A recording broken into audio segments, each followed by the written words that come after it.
Hello and welcome back all of you. Distance गुरु के e learning platform से मैं पुनीत नागर एक बार फिर से आप लोगों के बीच हूँ।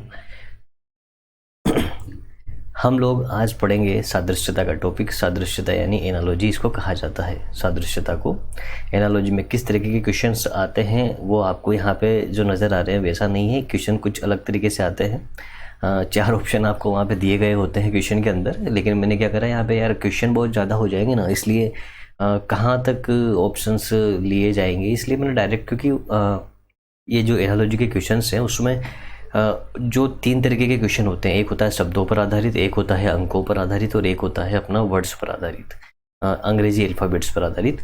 तो जो ये वर्ड्स पर आधारित है, शब्दों पर आधारित जो क्वेश्चन है पहले टाइप का, इसमें ऑप्शंस की इतनी ज़्यादा ज़रूरत नहीं है, यहाँ डायरेक्ट आंसर होता है, इसलिए मैंने यहाँ पे ऑप्शन नहीं लिए। ठीक है, एग्जाम में कैसा क्वेश्चन आएगा, वो जो क्वेश्चन आएगा वो तो मैं इस वीडियो के लास्ट पे 2-4 क्वेश्चन ले लूँगा, तो आपको पता पड़ जाएगा कि वीडियो के लास्ट में जो क्वेश्चन है वही वैसे ही क्वेश्चन एग्जाम में आते हैं। ठीक है, तो यहाँ पे सबसे पहली बात है कि होता क्या है। देखिए, जैसे मैंने लिखा राम। ठीक है, राम के बाद में मैंने लिख दिया यहाँ पे सीता। तो राम और सीता के बीच में क्या रिलेशन है, दोनों पति पत्नी है। ठीक है, तो उसी तरीके से आपसे पूछा कि भैया इन दोनों के अंदर जो समानता है वही समानता अगर मैं यहाँ पर कृष्ण लिख दूँ, यहाँ पे मैंने कृष्ण लिखा, तो यहाँ पर क्या लिखा जाएगा। तो ऑब्वियसली बात है, जैसे ये राम जी की पत्नी सीता जी हैं, तो यहाँ पे कृष्ण जी की पत्नी क्या आ जाएगा, राधा जी आ जाएगी। ठीक है, तो इस तरीके से आपके क्वेश्चंस सोल्व होते हैं और हमारे पास जो क्वेश्चंस दे रखे हैं उन्हें हम लोग सोल्व करेंगे। तो चलिए वीडियो को स्टार्ट करते हैं, लेकिन उससे पहले आपके लिए एक इम्पोर्टेंट बात, घर पे रहें, स्वस्थ रहें, मस्त रहें। ठीक है, कहीं घर से बाहर जाए तो मास्क पहने, ऐसे ही रोते ना फिर इधर उधर, नहीं तो कोरोना आपको चपेट में ले सकता है, इसलिए सावधानी बरतें। और यूट्यूब पे देखा होगा आपने, एक अपने राजस्थानी का बहुत मस्त सा गाना चल रहा है, घर से मत निकले मारा यार। अरे इतना ज़बरदस्त गाना है, उसको सुनना है आप एक बार, मस्त हो जाओगे। ठीक है, तो चलिए लेक्चर स्टार्ट करते हैं। देखिए, हमें दे रखा है यहाँ पे कुत्ता और पिल्ला। इससे क्या रिलेशन समझे आप, कि कुत्ते और पिल्ले में, यानी कुत्ते का बच्चा है, कुत्ते का बच्चा है, इसको क्या बोला, पिल्ला। तो बिल्ली के बच्चे को क्या बोला जाएगा। देखिए, हमारे हाड़ौती में क्या होता है, मैं वैसे बेसिकली राजस्थान से हूँ और राजस्थान में भी हाड़ौती से हूँ, तो हमारे यहाँ तो क्या बोलते हैं, कुत्ते के बच्चे को, जैसे हिंदी में तो बोला पिल्ला, हमारे यहाँ बोलते हैं भूतरिया। क्या बोलते हैं, भूतरिया। तो भैया कुत्ते के बच्चे को भूतरिया बोलते हैं, तो हमारे यहाँ भैया बिल्ली के बच्चे को क्या बोलते हैं, मनकटिया बोलते हैं। क्या बोलते हैं, मनकटिया बोलते हैं। लेकिन हाड़ौती का कोई बंदा हो ना, तो वहाँ मनकटिया ऑप्शन में ढूंढने मत लग जाना भैया, वहाँ मनकटिया नहीं आएगा, वहाँ हिंदी के हिसाब से आएगा। तो हिंदी के हिसाब से क्या, कुत्ते का बच्चा अगर पिल्ला होता है तो बिल्ली का बच्चा क्या होता है, बिलोटा बोला जाएगा। कौन सा लोटा, बिलोटा, बिल्ली का लोटा। ठीक है, बिलोटा। ठीक है, चलिए अब दूसरा क्वेश्चन देखना, बकरी है, बकरी के बच्चे को क्या बोला, बकरी के बच्चे। देखो, आपको रिलेशन देखना, ये जो चीज़ है ना, समानुपात का चिन्ह है, इसके लेफ्ट साइड पे और इसके राइट साइड पे, इन दोनों चीज़ों में आपस में क्या रिलेशन है। बकरी का बच्चा मेमना, तो हिरण के बच्चे को क्या बोलोगे, हिरण के बच्चे को बोलेंगे अपन हिरणोटा। हिरणोटा, हिरण के बच्चे को क्या बोला जाएगा, हिरणोटा। जैसे गाय का बच्चा हो या भैंस का बच्चा हो, ठीक है, उसको क्या बोलते हैं, गाय का बच्चा बछड़ा ही बोलते हो, है ना।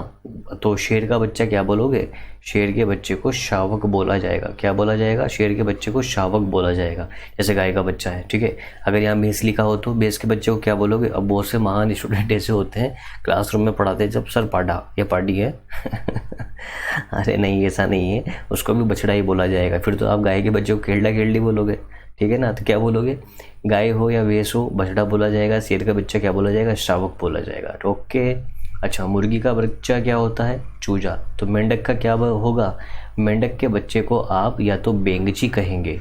ठीक है, ये इंपॉर्टेंट क्वेश्चन है, ऐसे क्वेश्चन एग्जाम में पूछे जाते हैं। या तो अरे यार बेंगजी हो गया, बेंगची बोलोगे, या फिर इसको टेडपोल बोला जाएगा। ये क्वेश्चन पूछा गया है एग्जाम में, इसलिए मैंने आपको यहाँ पे लिया है। तितली का बच्चा क्या है, इल्ली दे रखा है, तो चीते के बच्चे को क्या बोला जाता है, चीते के बच्चे को कब बोला जाता है।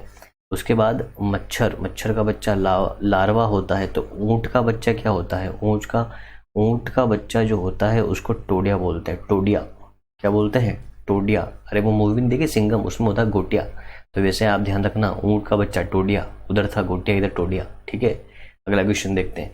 संत, अब यहाँ पे क्वेश्चन मार्क यहाँ पे लगा हुआ है कि भैया यहाँ पे क्या आएगा, तो इसका रिलेशन यहाँ से देखते हैं। देखो बंदर दे रखा है और टोली दे रखा है, तो क्या रिलेशन है, मतलब ये कहा, ऐसा समझो इसको कि बहुत सारे बंदर जहाँ पर इकट्ठे होते हैं तो उनका जो समूह होता है उसको टोली बोलते हैं, यानी बंदरों के समूह को क्या बोला जाता है, टोली बोला जाता है।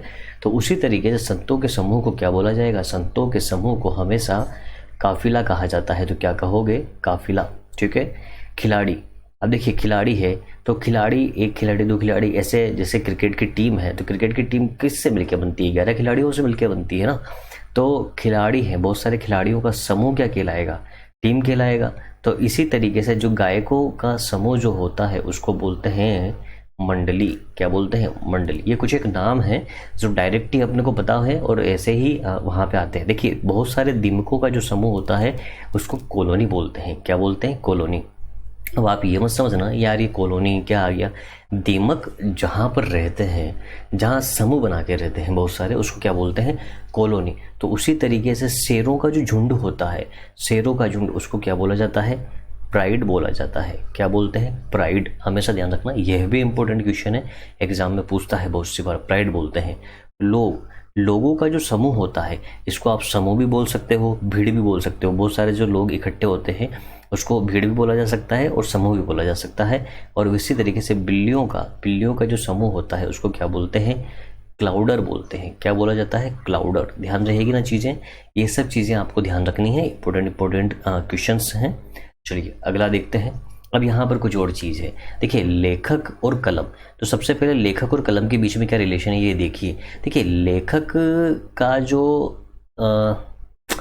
लिखने का जो औजार है, ऐसे कह सकते हैं अपन कि ये जिससे काम करता है अपना मेन, तो वह कलम है।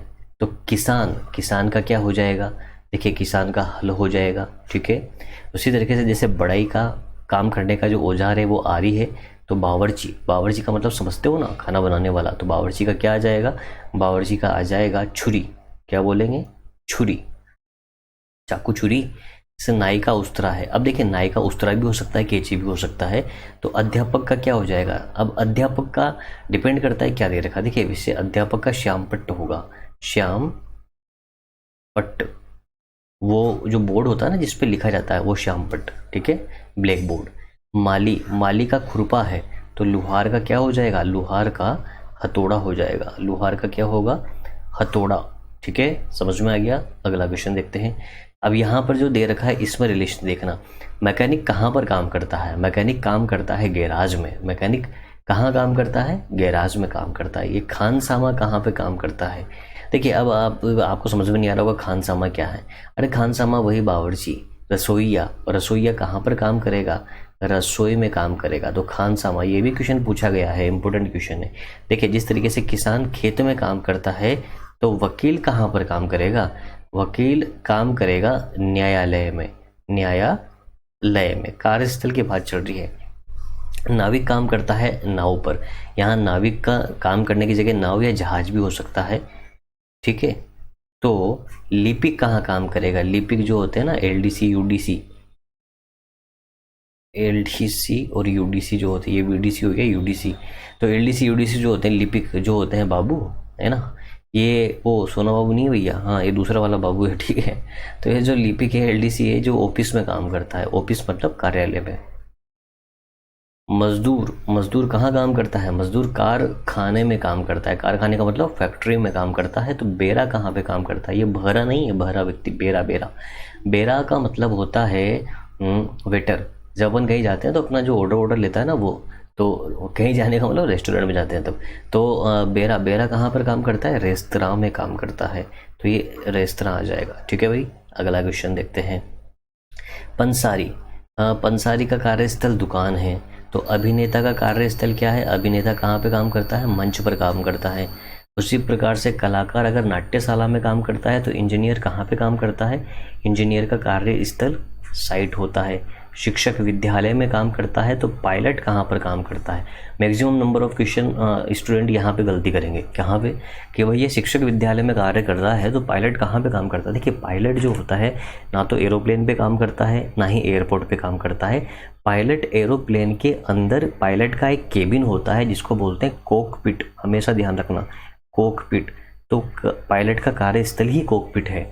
डॉक्टर अस्पताल में काम करता है, तो ये प्राध्यापक कहाँ पे काम करता है? अब आप सोचेंगे कि यार यहाँ भी विद्यालय लिख दूँ, अरे नहीं, अगर यहाँ पे अध्यापक होता ना तो अध्यापक काम करता है विद्यालय में, तो ये तो अध्यापक के पापा जी हैं। अरे अध्यापक के पापा जी का मतलब ऐसे मत समझना कि अध्यापक के पिताजी की बात चल रही है। अध्यापक के पापा जी का मतलब लेक्चरार से है। तो ये जो लेक्चरार है, लेक्चरार कहाँ पे काम करता है? कॉलेज में काम करता है। और कॉलेज का मतलब ये कहाँ पे काम करता है? कॉलेज में काम करता है। कॉलेज का मतलब विश्वविद्यालय लिखा जाएगा, ठीक है, विद्यालय नहीं लिखोगे। अगर अध्यापक होता तो विद्यालय, यहाँ पे प्राध्यापक लिख दिया इसलिए विश्वविद्यालय, ठीक है। अगला देखिए, कुत्ता। कुत्ता क्या करता है भैया? भौंकता है। तो सियार क्या करता है?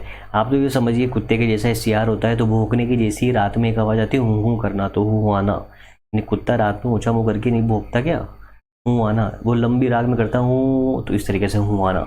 घोड़ा हिनहिनाता है, तो शेर क्या करता है? शेर भैया दहाड़ता है, दहाड़ना, शेर दहाड़ता है। बिल्ली म्याऊं करती है, बिल्ली की बोली है। तो चीता क्या करता है? चीता गुर्राना, चीता गुर्राता है, ठीक है। उसके बाद हाथी, हाथी क्या करता है? हाथी चिंघाड़ना, चिंघाड़ता है भैया, चिंघाड़ना। भालू, भालू क्या करता है? भालू गुर्राना। बकरी क्या करती है? बकरी मिमियाना, बकरी क्या करती है? बकरी मिमियाना, ठीक है। उसके बाद जापान का क्या है? जापान, जापान की कैपिटल टोक्यो है, तो कनाडा की, जापान की कैपिटल क्या दे रखी है? टोक्यो दे रखी है। तो देखिए ये एक क्वेश्चन छूट गया। जयपुर की कैपिटल क्या है? राजस्थान है। जयपुर की कैपिटल क्या है? राजस्थान। अरे यार ये वाला क्वेश्चन तो आप लोग ही करोगे बस, इस वाले क्वेश्चन को तो बताने का कोई मतलब ही नहीं। जयपुर की कैपिटल राजस्थान है, तो मणिपुर की कैपिटल क्या है? ये तो नहीं बताऊंगा मैं, बहुत सीधा है इसको भी बताने लग गए तो क्या काम जापान की टोक्यो है, तो कनाडा की क्या है? कनाडा की ओटावा है। अरे इसकी कैपिटल क्या? कमेंट सेक्शन में लिखनी है, कमेंट करो भैया क्या है, कमेंट करना है, इसका पता तो लगे कितने लोग पढ़ रहे हैं और उनको मणिपुर का कैपिटल पता है कि नहीं है। भारत में चलना, भारत में रुपया चलता है, तो रूस में क्या चलता है? रूस में रूबल चलता है माय डियर फ्रेंड्स, रूबल चलता है। बांग्लादेश की मुद्रा टका है, तो यूके की मुद्रा क्या है? यूके की मुद्रा पाउंड है। क्या है? पाउंड है, जैसे अमेरिका के डॉलर है ना उस तरीके से। बैरोमीटर, अब देखिए बैरोमीटर क्या करता है? वायुदाब को नापता है। अब देखो आपको इतने सारे क्वेश्चन बताए मैंने, यहाँ पर क्या है, मैंने अलग अलग वैरायटी के अलग अलग तरीके के क्वेश्चन लिए हैं। मैं अभी सिर्फ आपको टाइप नंबर फर्स्ट बता रहा हूँ, टाइप नंबर सेकंड में दूसरे वीडियो में कवर करूँगा और टाइप नंबर थर्ड तीसरे वीडियो में कवर करूँगा। टाइप नंबर सेकंड में हम नंबर्स पर रिलेटेड क्वेश्चन देखेंगे और टाइप नंबर थर्ड में हम अंग्रेजी वर्णमाला पर बेस्ड क्वेश्चन से देखेंगे जो एनालॉजी के हैं। यहाँ पर हम टाइप नंबर फर्स्ट पढ़ रहे हैं, तो टाइप नंबर फर्स्ट में शब्दों पर आधारित जो क्वेश्चन है। अब शब्दों पर आधारित में एक बहुत बड़ा फैक्टर है जिसमें जीके की भी तमाम चीज़ें आ जाती है, मतलब आपकी एक जनरल नॉलेज चेक की जा सकती है। यहाँ पे कैपिटल दे देगा, करेंसी दे देगा, कुछ भी चीज़ें दे दी, जैसे यहाँ पर ये दे दिया आविष्कार दे दिया, ये दे दिया, यहाँ पे एक यंत्र दे दिया और वो किस काम आता है। तो बैरोमीटर जो है वायुदाब नापने के काम आता है, तो लेक्टोमीटर किस काम का आता है? दूध की शुद्धता, ठीक है, दूध की शुद्धता देखने के लिए लेक्टोमीटर का यूज किया जाता है। यहाँ पे रेन गेज दे रखा है, भाई रेन गेज वर्षा का मापन करता है, तो सिस्मोग्राफ क्या करता है? भूकंप का मापन करता है। थर्मामीटर तापमान मापता है, तो फेदोमीटर क्या मापता है? फेदोमीटर समुद्र की गहराई मापता है। उसके बाद आपको दे रखा है वोल्टमीटर विभवांतर मापता है, तो कैलोरीमीटर क्या मापता है? कैलोरीमीटर ऊष्मा का मापन करता है। क्लियर है? अगला क्वेश्चन देखते हैं। अब यहाँ पर दे दिया आपको एक यंत्र दे दिया और उसके आविष्कारक का नाम दे दिया। तो देखिए आप एक चीज़ समझिए, यहाँ पे कितनी सारी नॉलेज आपसे चेक की जा रही है। तो मैं यहाँ पे मैंने सिर्फ 50 क्वेश्चन लिए हैं, लेकिन मैं ये नहीं कह सकता, अगर कुछ लोग यूट्यूब पे वीडियो बना के 10 या 20 क्वेश्चन या 50 क्वेश्चन का भी वीडियो बना के डालते हैं और ये कहते हैं कि हमारे वीडियो में से ही सारे क्वेश्चन बैठने वाले हैं तो वो आपको बेवकूफ़ बना रहे, बेवकूफ़ ना बने, ठीक है। अगर मेरे वीडियो में से 50 क्वेश्चन में से अगर 5 क्वेश्चन जैसे मान लीजिए आपके एग्जाम में आते और 5 बैठ जाए तो ये बहुत लक की बात है। नहीं बैठे तो एक भी नहीं बैठे, बस हम एक आइडिया ले रहे हैं कि क्वेश्चन किस तरीके से आते हैं और कैसे सोल्व हो सकते हैं, क्योंकि ये एक नॉलेज पर आधारित क्वेश्चन है। अगर आपको चीज़ों की नॉलेज है तो आपको क्वेश्चन सोल्व हो जाएगा। यहाँ पर मैक्सिमम नंबर ऑफ क्वेश्चन हमने ऐसे लेने की कोशिश करी है कि ताकि आपके एग्ज़ाम में मिल जाए, लेकिन फिर भी अगर इन 50 क्वेश्चन में से नहीं मिले तो मैं ये नहीं कह सकता कि 99% मेरे इसमें से ही आएगा, जी नहीं। 50% आ सकता है, 50% नहीं आ सकता। आपको क्या करना पड़ेगा, नंबर ऑफ क्वेश्चंस आपको जितने ज़्यादा प्रीवियस ईयर के पेपर सोल्व कीजिए, वहाँ पर आपको एनालॉजी के क्वेश्चन देखिए, कुछ नए क्वेश्चंस मिलते हैं तो उन्हें इन 50 क्वेश्चंस के साथ ऐड कर दीजिए, ठीक है। ईमानदारी की बात तो यही है। देखिए अब ट्रांसफॉर्मर का आविष्कार किसने किया, माइकल फेराडे ने किया था। डीजल इंजन का आविष्कार किसने किया, रडोल्फ डीजल ने किया है। किसने, रडोल्फ डीजल ने किया है, क्लियर। उसके बाद बोला वायुयान का राइट ब्रदर्स ने किया है। तो टेलीफोन का किसने किया है, टेलीफोन का ग्राहम बेल ने किया है, ओके। टेलीविज़न का जॉन बेयर्ड ने किया है। तो भाप के इंजन का आविष्कार किसने किया है, जेम्स वाट ने किया है, ठीक है, जेम्स वाट ने किया है। और टेलीस्कोप का आविष्कार गैलीलियो ने किया है। तो कंप्यूटर का आविष्कार किसने किया है। देखिए यार, इसको भी आप लोग कमेंट सेक्शन में लिखिए, ये भी बहुत और एक जनरल सा क्वेश्चन है, ये तो सभी को आना चाहिए, कंप्यूटर का आविष्कार। तो ये भी मुझे कमेंट सेक्शन में चाहिए। 37वें क्वेश्चन का आंसर कमेंट सेक्शन में आपको लिख के बताना है कि क्या है, ठीक है।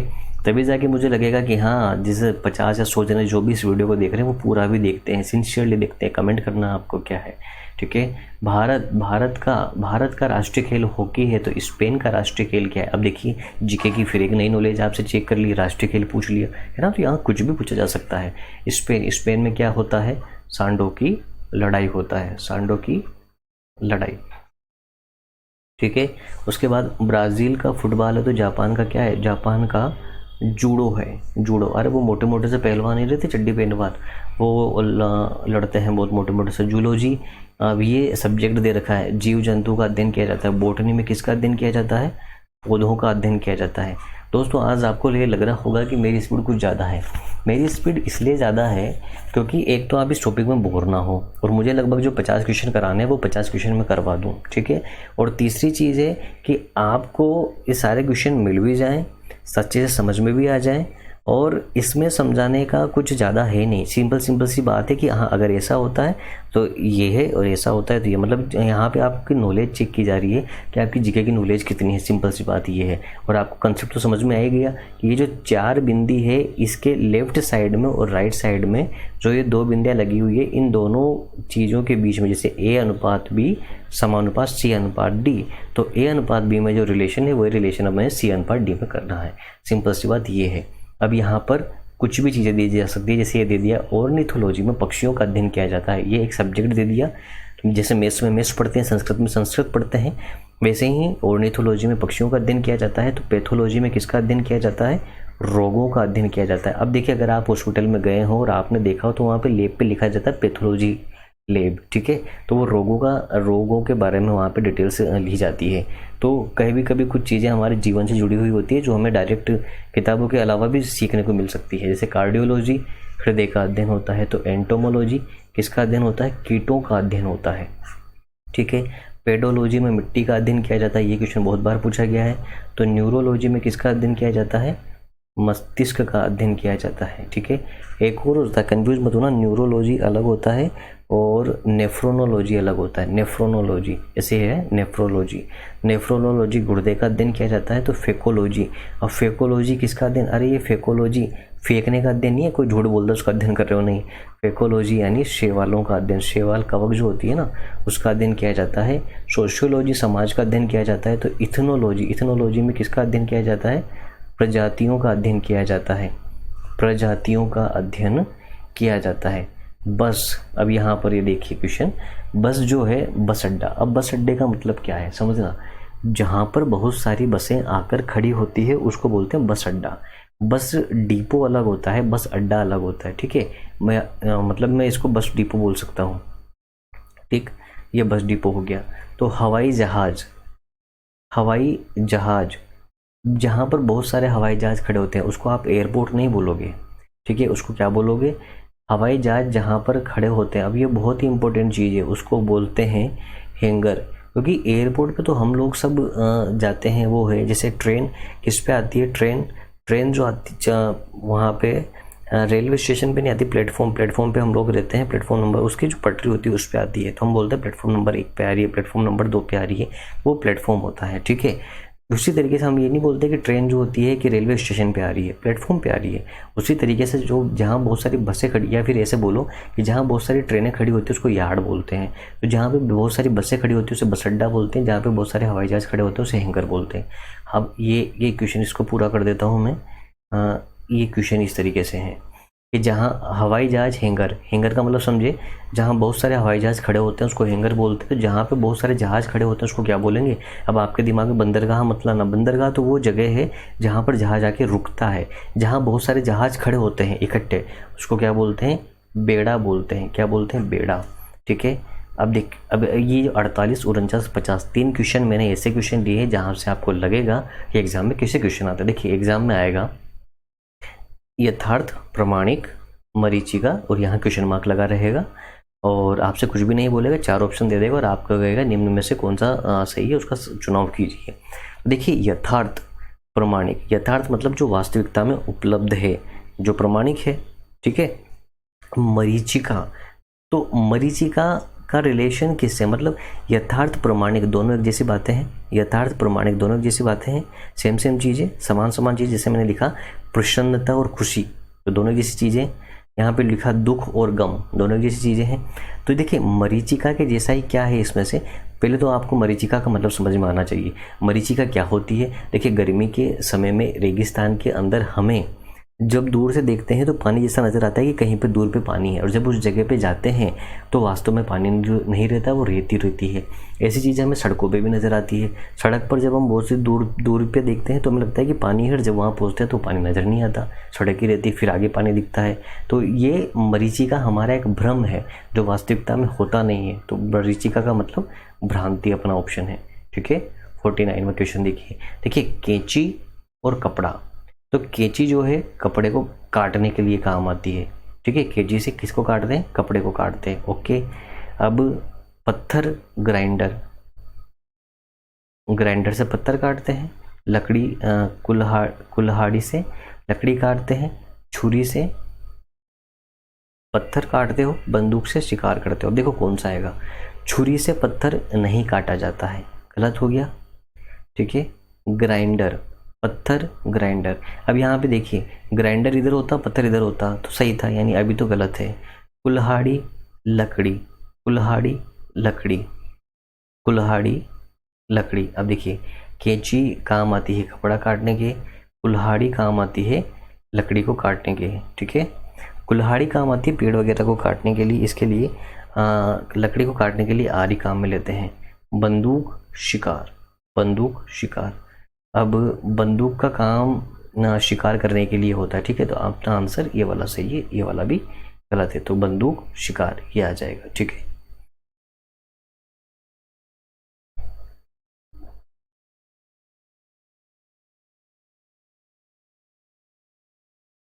संपादक पत्रिका, संपादक पत्रिका, उपन्यास, लेखक, कविता, कवि, कुर्सी, बड़े, निर्देशक, फिल्म। अब यहाँ पे देखना संपादक पत्रिका, संपादक पत्रिका। देखिए ये संपादक यानी कोई व्यक्ति है, उसके बारे में बता दिया। जैसे लेखक है, संपादक है, पत्रिका प्रकाशित करने वाला होता है, प्रकाशक होता है, एक छापने वाला होता है, लिखने वाला होता है। तो उसी तरीके से संपादक है और ये पत्रिका है, ठीक है। तो यहाँ पर देखना, यहाँ पे एक और चीज़, ये लिविंग है और ये नॉन लिविंग है। तो उपन्यास और लेखक, उपन्यास लेखक, लेखक लिखता है उपन्यास, लेकिन लिविंग चीज़ इधर चाहिए, तो ये वाला होगा क्या, नहीं होगा। कविता, कवि, मुझे यहाँ इधर नॉन लिविंग चीज़ चाहिए, तो ये कवि, ये भी गलत है। बड़ई, ये भी गलत है। फिल्म सही हो जाएगा, क्यों, क्योंकि इधर क्या चाहिए, पत्रिका जैसा नॉन लिविंग चीज़ चाहिए। फिल्म आ गई, निर्देशक फिल्म का होता है, उसी तरीके से संपादक पत्रिका का होता है। तो अपना आंसर ये सही है। तो माय डियर फ्रेंड्स, ये आपके 50 क्वेश्चन थे। उम्मीद है आपको समझ में आई होगी, लेकिन इन 50 क्वेश्चन पे ही बेस्ड ना रहें। आपके पास जो भी किताब है, किताबें सारी बढ़िया होती है, उन किताबों से और भी जितने भी क्वेश्चन आपको मिले उतने क्वेश्चंस को आप लोग सोल्व करें। उम्मीद है आप लोगों को ये वीडियो पसंद आ गई होगी। तो अगर वीडियो पसंद आई है तो आप इसको लाइक भी करें, शेयर भी करें, सब्सक्राइब भी करें। और एक चीज़ और ध्यान रखें, जिन क्वेश्चंस के बारे में मैंने बोला है उसके कमेंट करना ना भूलें, उनका कमेंट करें। और हम लोग मिलेंगे अगले वीडियो में। और मैं एनालॉजी के 2 वीडियो तो मैंने लाने की बोला ही है। एसएससी बैंक और रेलवे लेवल के जब मैं एनालॉजी पढ़ाऊंगा तो लगभग उसमें 50 से 100 क्वेश्चन कराऊंगा, और वो इनसे काफ़ी अच्छे लेवल के क्वेश्चंस रहेंगे। ठीक है, तो आपके वो वहाँ पर जो बाकी बच्चे जो क्वेश्चंस है वो वहाँ पर कवर हो जाएंगे। क्योंकि देखिए, अपने एग्ज़ाम का लेवल और एक एसएससी बैंक रेलवे का लेवल, दोनों चीज़ें अलग अलग होती है। अभी हम स्टेट एग्ज़ाम के हिसाब से वीडियो डाल रहे हैं, बीएसटी सीपीटीटी के हिसाब से, तो उसी हिसाब से क्वेश्चन लेके चल रहे हैं। ठीक है, तो अगर कोई एसएससी बैंक रेलवे की तैयारी करने वाले बंदे हों, जो सेंट्रल की तैयारी कर रहे हों, वो इस वीडियो को देख रहे हों, तो अभी आप ऐसा ना समझें कि सिर्फ इतने से ही क्वेश्चन में काम हो गया। जी नहीं। ओके, तो आपको उम्मीद है समझ में आ गई होगी सब चीज़ें। वीडियो देखने के लिए बहुत बहुत धन्यवाद। मिलते हैं कल अगले वीडियो में। तब तक के लिए खुश रहें, मस्त रहें, स्वस्थ रहें, मास्क पहने और घर से बाहर नहीं निकले। और वो गाना जो मैंने बोला था, क्या घर से मत निकले हमारा याद, बिल्कुल सुने उसको। Okay my dear friends, good bye, good night, thank you for watching this.